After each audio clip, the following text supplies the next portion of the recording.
구약성경 사무엘상 4장 1절로 11절까지의 말씀입니다. 제가 한 절, 여러분이 한 절 교독하여 읽도록 하겠습니다. 제가 먼저 읽습니다.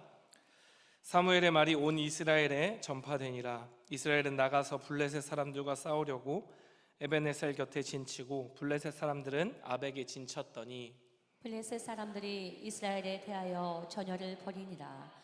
그 둘이 싸우다가 이스라엘이 블레셋 사람들 앞에서 패하여 그들에게 전쟁에서 죽임을 당한 군사가 4,000명 가량이라. 백성이 진영으로 돌아오매 이스라엘 장로들이 이르되 여호와께서 어찌하여 우리에게 오늘 블레셋 사람들 앞에 패하게 하셨는고 여호와의 언약궤를 실로에서 우리에게로 가져다가 우리 중에 있게 하여 그것으로 우리를 우리 원수들의 손에서 구원하게 하자 하니 이에 백성이 실로에 사람을 보내어 그룹 사이에 계신 만군의 여호와의 언약궤를 거기서 가져왔고 엘리의 두 아들 홈니와 비느하스는 하나님의 언약궤와 함께 거기에 있었더라. 여호와의 언약궤가 진영에 들어올 때에 온 이스라엘이 큰 소리로 외치매 땅이 울린지라. 블레셋 사람이 그 외치는 소리를 듣고 이르되 히브리 진영에서 큰 소리로 외침은 어찌 됨이냐 하다가 여호와의 궤가 진영에 들어온 줄을 깨달은지라. 블레셋 사람이 두려워하여 이르되 신이 진영에 이르렀도다 하고 또 이르되 우리에게 화로다. 전날에는 이런 일이 없었도다. 우리에게 화로다. 누가 우리를 이 능한 신들의 손에서 건지리요. 그들은 광야에서 여러 가지 재앙으로 애굽인을 친 신들이니라. 너희 블레셋 사람들아 강하게 되며 대장부가 되라. 너희 히브리 사람의 종이 되기를 그들이 너희의 종이 되었던 것 같이 되지 말고 대장부같이 되어 싸우라 하고 블레셋 사람들이 쳤더니 이스라엘이 패하여 각기 장막으로 도망하였고 살육이 심히 커서 이스라엘 보병에 엎드러진 자가 3만 명이었으며 우리 11절 말씀 함께 읽겠습니다. 시작. 하나님의 궤는 빼앗겼고 엘리의 두 아들 홈니와 비느하스는 죽임을 당하였더라. 아멘. 여러분,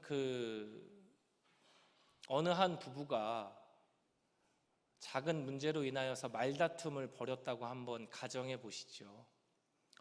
별것 아닌 문제로 서로 말다툼을 벌이게 되어서 시간이 흐르고 나니까 남편이 아내에게 미안한 거예요. 그래서 아내에게 사과의 말을 전하였습니다. 여보, 내가 그때는 잠깐 감정이 격해져서 그렇게 했는데 미안해. 내가 잘못한 것 같아. 라고 이야기하면 여러분, 아내의 반응은 어떠해야 합니까? 여보, 나도 미안해. 라고 해야 하지만 때로는 뭘 잘못했는데 뭐가 미안한데 라고 반문할 때가 있어요. 여러분, 그때 남편의 올바른 대답은 무엇인가 잘못했는지 그 근처라도 가야 돼요. 그게 아니고 대충 상황 모면하려고 다 미안하다고 내 잘못이라고 이야기하면 여러분, 이 사과는 때로는 안 하는 이만 못하게 될 때가 있어요. 앞에서 제가 이런 이야기를 하면 이원석 목사의 가정은 저런가 보다 라고 생각을 하실 수도 있는데 여러분, 그런 가정이 있다는 거예요.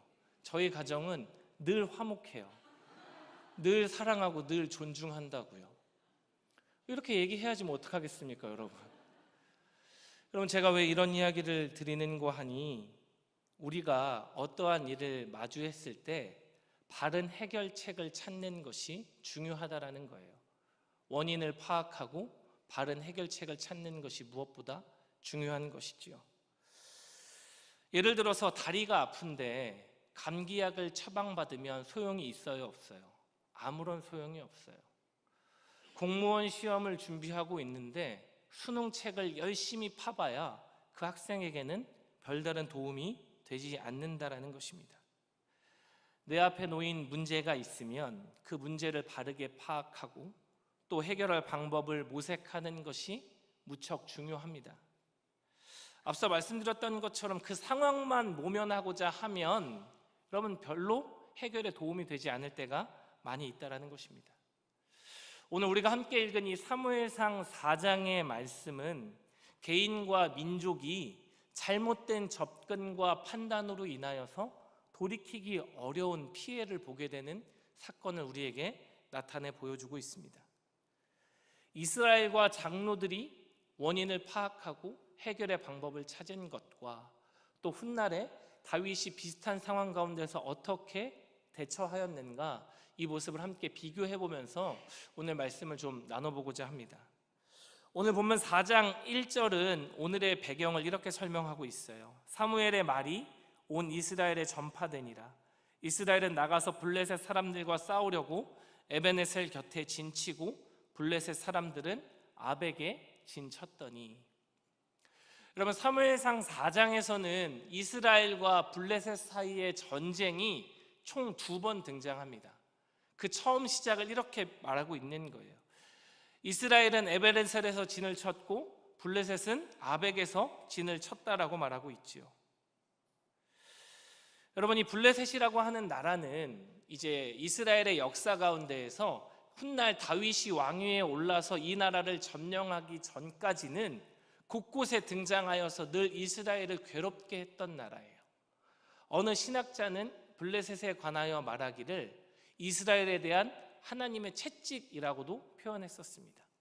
그러니까 늘 역사의 전면에서 이스라엘과 많은 전쟁을 펼쳤던 나라라는 것이죠. 오늘 이 사무엘상 4장 전반부에서도 2번의 전쟁이 나오고 있습니다. 첫 번째 전쟁은 4장 2절에 보면 이렇게 기록하고 있습니다. 제가 한번 읽어드릴게요. 블레셋 사람들이 이스라엘에 대하여 전열을 벌이니라. 그 둘이 싸우다가 이스라엘이 블레셋 사람 앞에서 패하여 그들에게 전쟁에서 죽임을 당한 군사가 4,000명 가량이라. 여러분, 누가 이겼어요? 블레셋이 이겼어요. 블레셋이 이겼을 뿐만 아니라 이스라엘이 패배하여서 죽임을 당한 군사의 숫자가 무려 4,000명이나 되었다라고 첫 번째 전쟁에 관하여서 말하고 있습니다. 이 두 나라 사이에 펼쳐진 전쟁이 어느 정도 규모에서 펼쳐진 전쟁인지에 대해서 구체적으로 성경이 말하고 있지는 않지만 첫 번째 패배에서 꽤나 뼈아프게 많은 군사의 숫자를 잃었습니다. 무려 4,000명이나 되는 숫자를 잃었거든요. 여러분, 당연히 이스라엘의 앞에는 발등에 불이 떨어졌어요. 그러니까 어떻게 했겠습니까? 이스라엘의 장로들이 함께 모여서 군사회의를 하게 됩니다. 우리가 앞으로 어떻게 이길 것인가, 블레셋에게 다시 패배하지 않기 위하여서 우리는 어떤 방법을 취해야 하는가라고 이러한 주제를 가지고 모이기 시작했다는 것입니다. 문제가 발생했습니다. 원인을 찾고 해결 방법을 모색하기 위하여서 이스라엘 장로들이 모였죠. 머리를 맞대어서 그 회의를 한 내용이 무엇인가? 오늘 본문 3절과 4절 말씀 우리 다 같이 한번 읽어보도록 하겠습니다. 3절과 4절입니다. 시작. 백성이 진영으로 돌아오매 이스라엘 장로들이 이르되 여호와께서 어찌하여 우리에게 오늘 블레셋 사람들 앞에 패하게 하셨는고?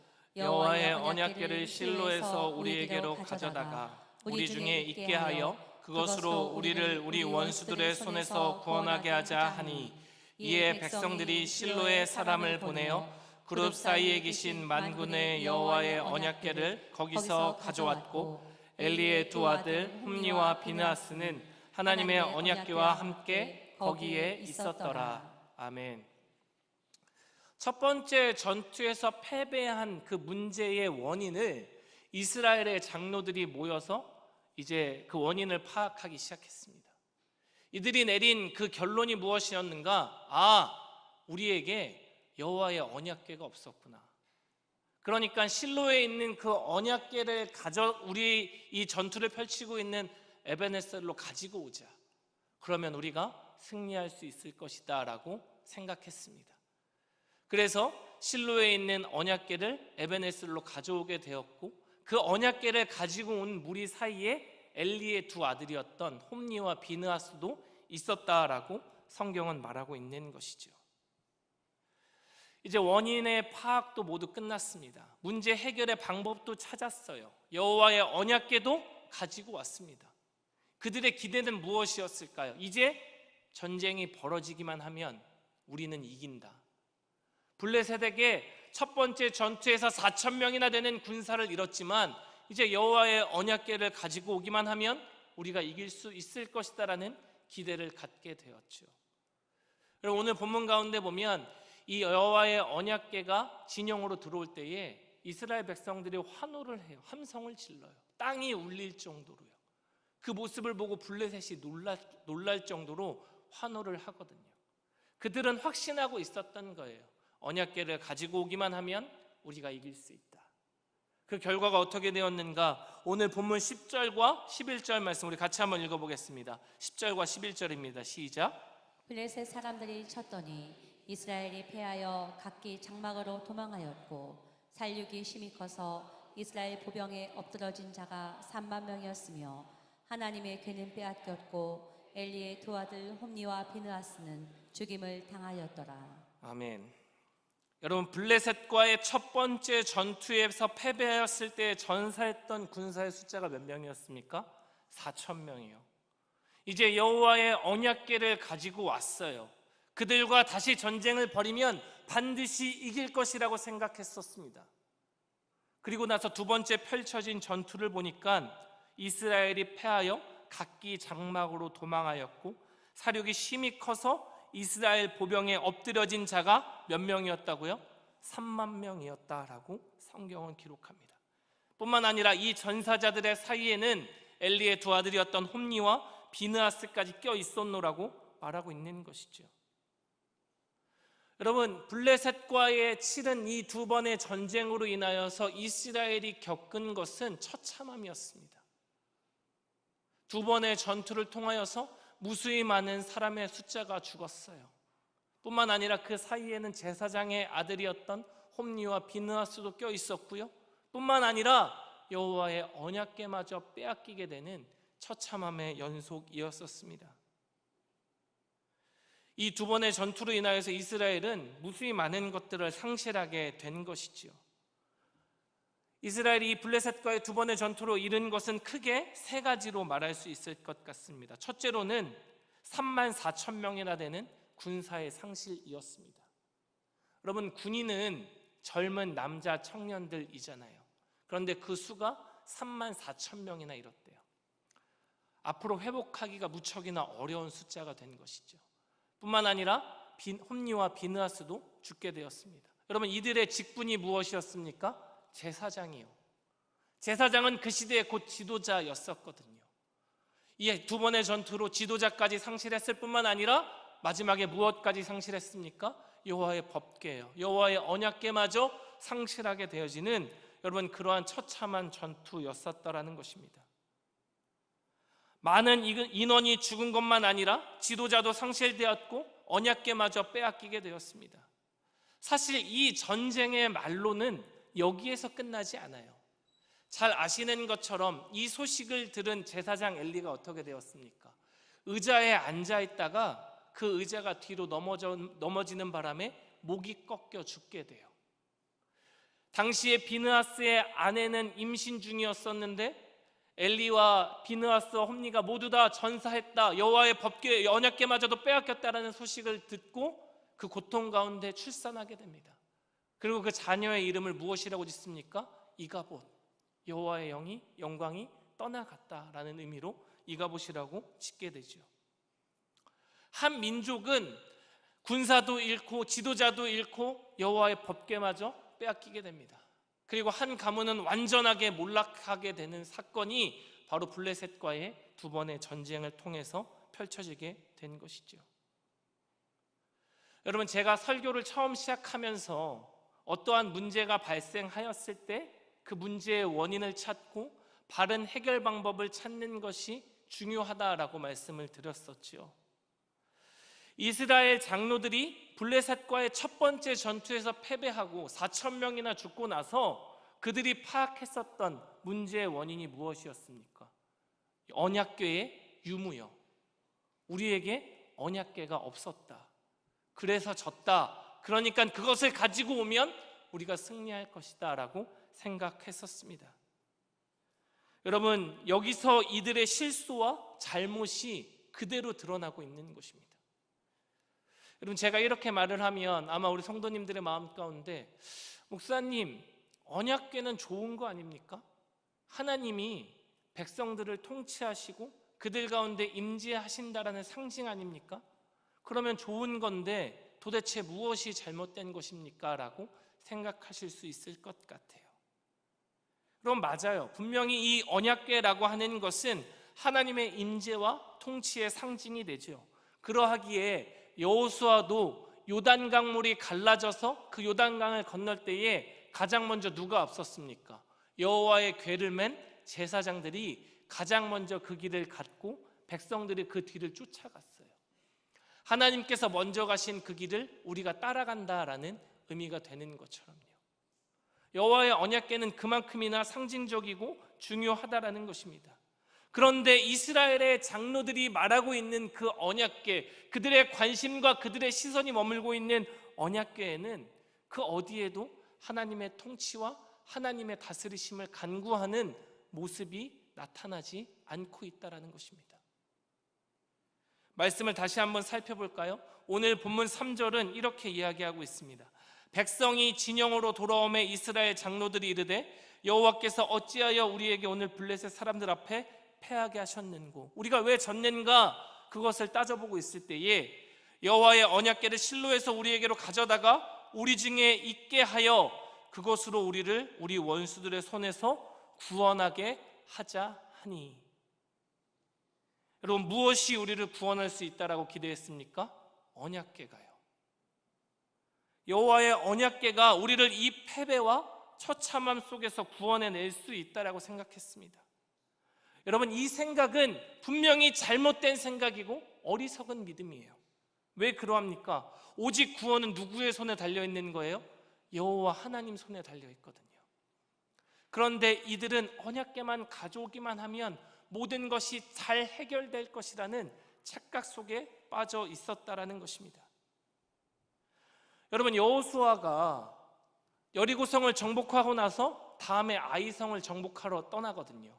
그런데 더욱더 여리고성과 비교도 되지 않는 작은 성읍 아이에서 처절한 실패를 경험합니다. 그리고 나서 여호수아가 취한 방법이 무엇이었습니까? 이스라엘 장로들처럼 그 언약궤 가져다가 전투를 치렀나요? 그러지 않았어요. 여호와 앞에 납작 엎드려서 자백하며 주님의 은혜가 아니고서는 살아갈 수 없노라고, 주님께서 우리를 도와주셔야 된다라고 자백하며 엎드렸거든요.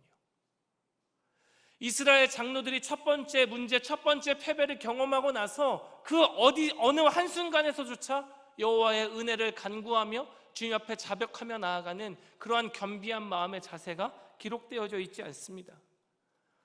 여러분, 이 사무엘 상의 시대는 전에도 설명드렸던 것처럼 마지막 사사의 시대거든요. 암흑기거든요.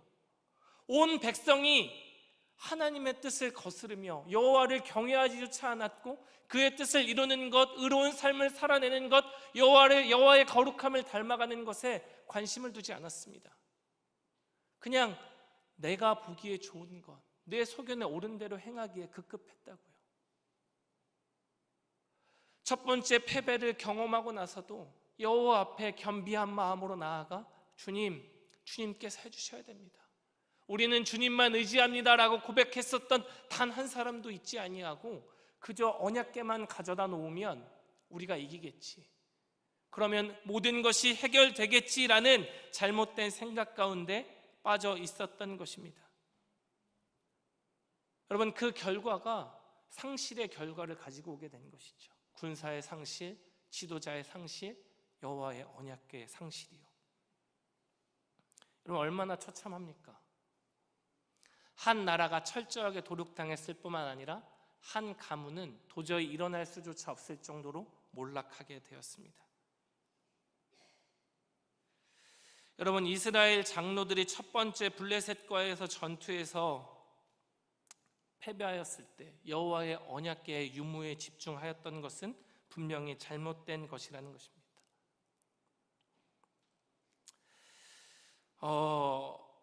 이와는 반대로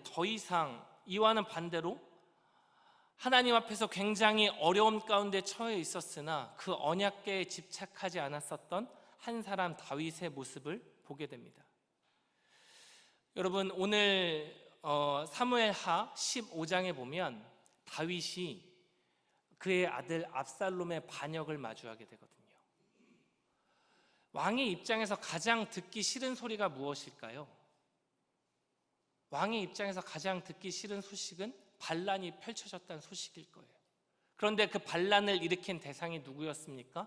그의 아들 압살롬이었습니다. 압살롬이 아주 오랜 시간 동안 공을 들여서 다윗의 신하들, 백성들을 매수하기 시작했습니다. 그리고 왕위를 찬탈하기 위하여서 다윗에게 찾아갑니다. 오직 충성스러운 몇몇의 신하들만 다윗을 따를 뿐이었습니다. 몇몇의 사람들이, 그리고 사독을 비롯한 몇몇의 사람들이 다윗에게 찾아올 때에 그냥 찾아오지 아니하였었고 여호와의 언약궤를 가지고 찾아오는 모습이 사무엘하 15장에 기록되어 있습니다. 레위인들과 사독이 그 언약궤를 가지고 왔을 때에는 이런 생각으로 가지고 왔을 거예요. 적어도 이건 챙겨야 된다. 우리가 왕위를 찬탈당하여서 지금 비록 도망하는 신세가 되었지만 이것만은 챙겨야 된다는 심정으로 여호와의 언약궤를 가지고 다윗 앞에 나왔습니다. 여러분, 바로 그때에 다윗이 무엇이라고 말하였는가? 사무엘하 15장 25절은 이렇게 기록하고 있습니다. 우리 같이 한번 읽어보도록 하겠습니다. 시작. 왕이 사독에게 이르되 보라, 하나님의 궤를 성읍으로 도로 메어가라. 만일 내가 여호와 앞에서 은혜를 입으면 도로 나를 인도하사 내게 그 궤와 그 계신들을 보이시리라. 아멘. 다윗이 무엇이라고 이야기합니까? 언약궤를 도로 가져다 놓아라. 하나님의 여호와 앞에서 우리가 은혜를 입으면 도로 나를 인도하여 주셔서 예루살렘으로 인도하여 주실 것이고 다시 왕의 자리로 불러주실 것이다. 여호와의 언약궤가 중요한 것이 아니라 그 주인 대신 여호와 하나님의 은혜, 그것이 나를 살게 하고 그것이 나를 이끈다라고 다윗은 고백하고 있는 것이죠. 여러분, 극명하게 비교되는 이스라엘 장로들의 모습과 다윗의 모습을 보게 됩니다. 이스라엘 장로들에게 있어서 이 여호와의 언약궤라는 것은 그저 한낱 부적 같은 것에 불과했던 거예요. 이것만 가져다 놓으면 우리가 승리할 수 있다, 문제가 해결될 것이다라는 착각 속에 빠져 살았다라는 것이죠. 여러분, 부적이라는 것이 무엇입니까? 종이에다가 그림이나 글씨나 기호 등을 그려서 그것을 보관하거나 혹은 몸에 지니면 귀신을 쫓거나 복을 가져다 준다고 믿는 것이 부적이래요. 그럼 부적 사보신 분 있으세요? 흉 안 볼 테니까 한번 손 한번. 여러분, 제가 오전 설교를 마치고 인터넷을 좀 찾아봤어요. 부적을 인터넷으로도 팔아요. 네이버에서 판매하고 있습니다. 싼 부적은 5,000원 정도 하더라고요. 비싼 건 한 90만 원, 100만 원짜리도 있어요. 여러분, 그거 가지고 있으면 시험도 붙고 운수도 대통해서 사업도 잘 돼요? 여러분, 그러면 얼마든지 살 수 있죠. 제가 고등학교 때 제 친한 친구가 지갑을 열었는데 웬 작은 이 종이가 붙어 있는 거예요. 그게 뭐냐고 물어봤더니 엄마가 가져다 준 부적이래요. 뭐에 쓰는 건데 이거 가지고 있으면 대학 잘 간대요. 저는 그때부터 걱정하기 시작했어요. 얘가 대학을 진짜 잘 가면 어떡하지? 다행히 감사하게도 재수했거든요. 여러분, 이스라엘 백성들에게 있어서 여호와의 언약궤라는 것은 이 부적만한 정도의 수준에 불과했다는 거예요. 오히려 이 언약궤의 주인이신 여호와의 은혜를 간구하며 그의 통치, 그의 다스리심을 간구해야 함이 마땅했는데 그 어느 한 구절조차도 이스라엘과 그 백성들의 장로들이 주 앞에 엎드렸다라는 고백이 등장하지 않는다라는 것입니다. 우리가 잘 아는 잠언 4장 19절에 보면 지혜자는 무엇이라고 말하는가? 악인의 길은 어둠 같아서 그가 걸려 넘어져도 그것이 무엇인지 깨닫지 못하느니라 라고 고백하고 있습니다. 이스라엘 장로들의 모습이 바로 이러했다라는 거예요. 문제가 벌어졌어요. 첫 번째 전투에서 졌습니다. 여러분, 그럴 수 있죠. 우리의 인생 가운데에서도 얼마든지 넘어지고 처참한 실패를 경험할 수 있죠. 그렇다면 무엇이 잘못된 것인지 원인을 파악하고 문제점을 찾으려고 노력해야 되잖아요. 하나님 앞에 바르게 서려고 하는 모습들이 보여야 되잖아요. 그런데 내가 왜 넘어졌는지 눈이 어두워서 깨닫지조차 못하고 무엇이 잘못된 것인지 깨닫지조차 못하고 있는 어리석음 가운데 놓여 있었다라는 것입니다. 그저 그 언약궤만 가져다 놓으면 모든 것이 해결될 것이라고 생각하면서요. 여러분, 그 언약궤가 도대체 무엇입니까? 여호와의 언약궤 안에는 무엇이 담겨져 있죠? 여러분, 3일밤 예배에 나올 정도의 성도님의 수준이라면 대답해 주셔야 돼요. 첫 번째, 무엇을 담은 항아리요? 만나 담은 거. 두 번째, 누구의 쌍난 지팡이요? 아론의 쌍난 지팡이요. 세 번째, 무엇이 있었습니까? 십자가, 십계명, 두 돌판이요. 여러분, 만나요. 이 만나라는 것이 무엇입니까? 광야 40년 동안의 생활, 수고도 하지 아니하고 노력도 하지 아니하였는데 하나님께서 전적으로 택하여 주신 그 백성들을 향해 베풀어 주신 은혜였잖아요. 아론의 쌍난 지팡이는 무엇이었습니까? 출애굽 당시에 고라가 반역을 일으켰을 때 하나님께서는 아론을 첫 번째 대제사장으로 세워주시면서 그 권위를 위하여서 이 끊어진 지팡이에 싹이 나게 하심으로 말미암아 그 권위를 세워주신 사건이지요. 하나님의 전적인 택함을 나타내 보여주는 것입니다. 여러분, 십계명 두 돌판은요, 여기서 두 돌판은 첫 번째 거예요, 두 번째 거예요? 두 번째 거예요. 첫 번째 건 어떻게 됐어요? 깨졌어요.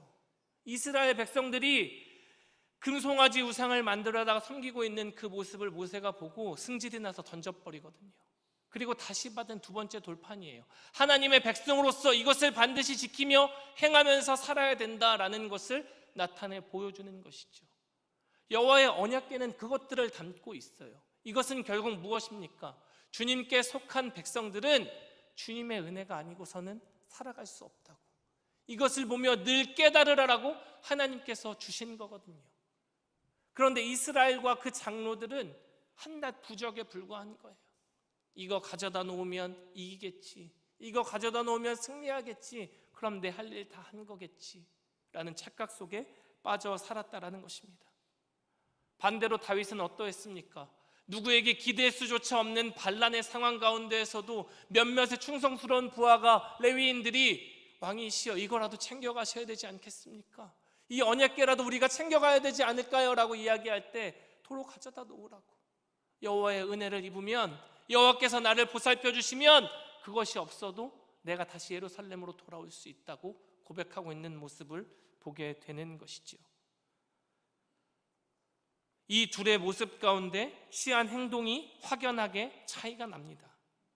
언약궤의 유무가 내 인생에서 중요한 것이 아니라 결국 나를 구원하시고 나를 인도하시는 하나님의 은혜요, 그 은혜가 아니면 나는 아무것도 아니라고 말하는 것이 다윗의 고백 가운데 담겨져 있는 것이죠.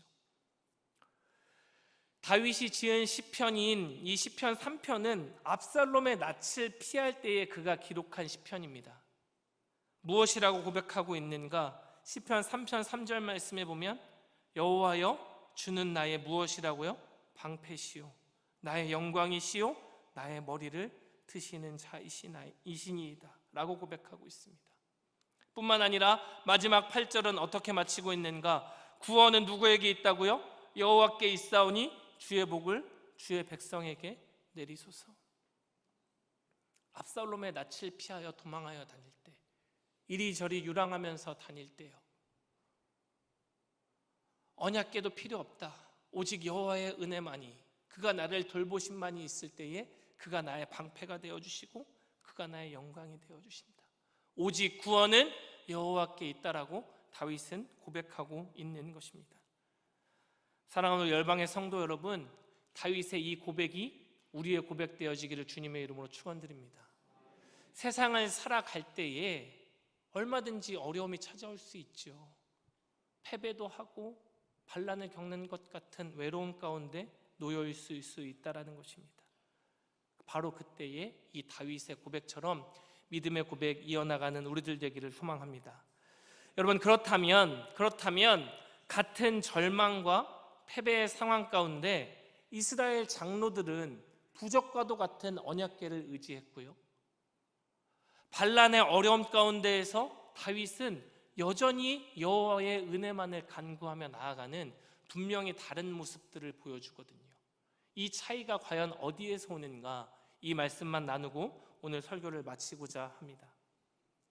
여러분, 이 둘의 차이는 제가 확언하여 이야기 드리건대 내가 어디에 속하였는가 하는 문제로 귀결됩니다.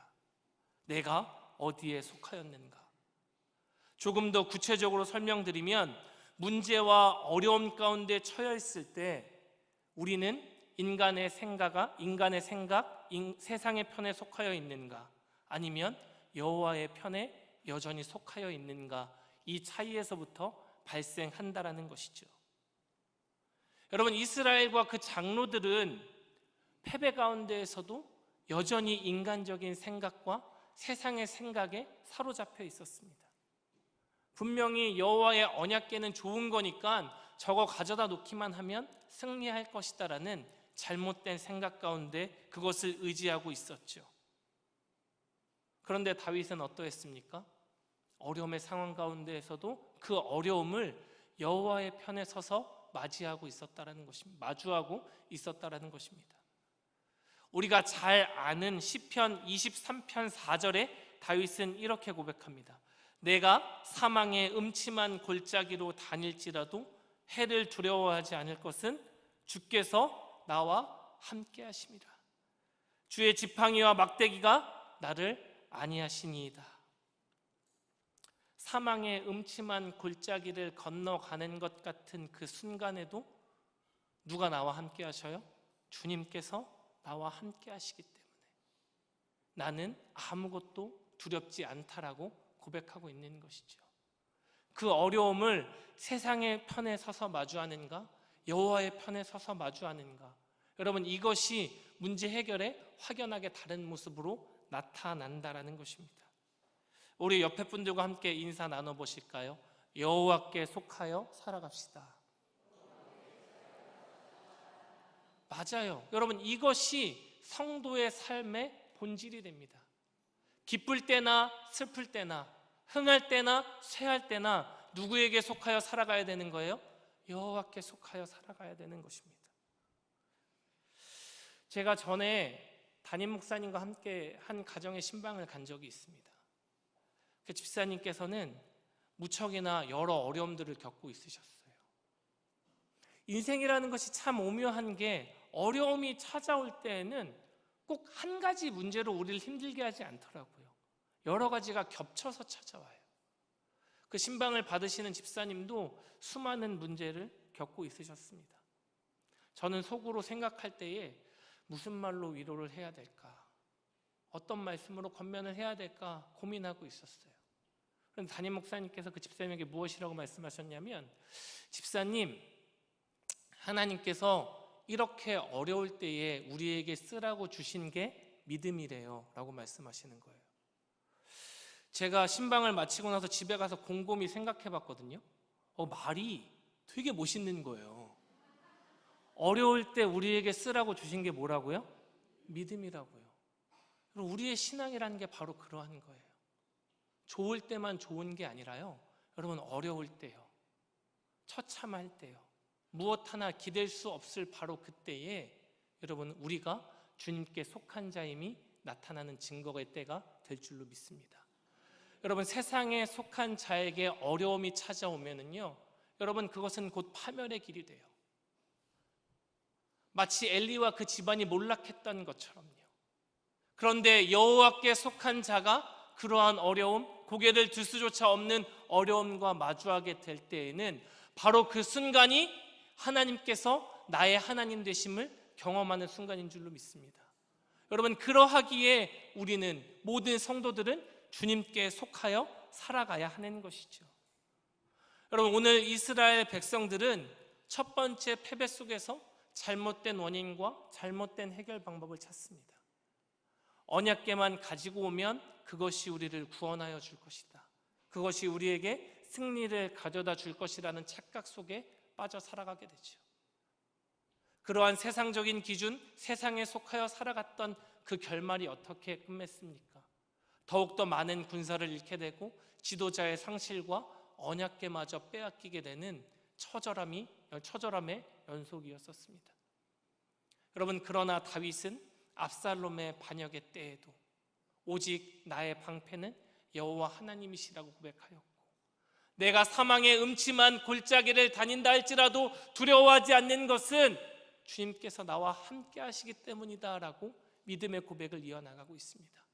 그가 마주하는 어려움은 여전히 여호와께 속하여 마주하고 있는 것이죠.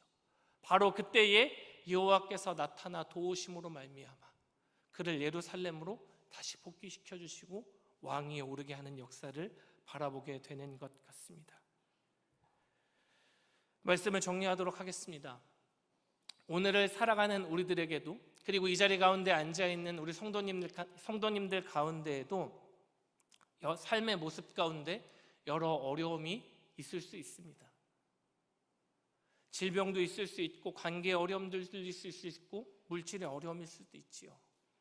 다른 사람에게 말하기조차 어렵고 도움을 기대하기조차 어려울 수 있습니다.